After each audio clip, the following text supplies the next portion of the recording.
महाराष्ट्राचे उपमुख्यमंत्री अजित पवार यांनी आज ठाण्याचा दौरा केला आणि ते ठाणे दौऱ्यावरती असताना अजित पवार यांनी जितेंद्र आव्हाड यांना जोरदार धक्का दिल्याचं आता पाहायला मिळतंय।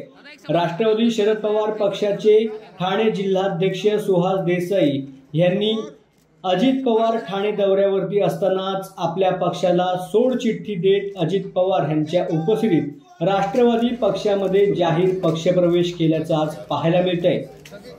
ठाण्याचे शरद पवार गटाचे जिल्हाध्यक्ष सुहास देसाई हे जितेंद्र आव्हाड यांचे जवळचे सहकारी म्हणून मानले जायचे, जवळचे सहकारी म्हणून ओळखले जायचे।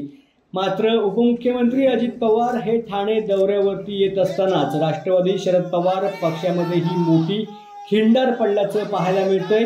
राष्ट्रवादी शरद पवार पक्षाचे ठाणे जिल्हाध्यक्ष सुहास देसाई यांनी आज पक्षाला सोडचिठ्ठी दिली आणि थेट अजित पवार यांच्या उपस्थितीमध्ये त्यांनी राष्ट्रवादीमध्ये पक्षप्रवेश केलेला आहे। विशेष म्हणजे जितेंद्र आव्हाड यांच्या ठाण्यामधील निवासस्थानासमोरच असलेल्या राष्ट्रवादीच्या पक्ष कार्यालयामध्ये हा पक्षप्रवेश सोहळा पार पडल्याचं आता पाहायला मिळतंय।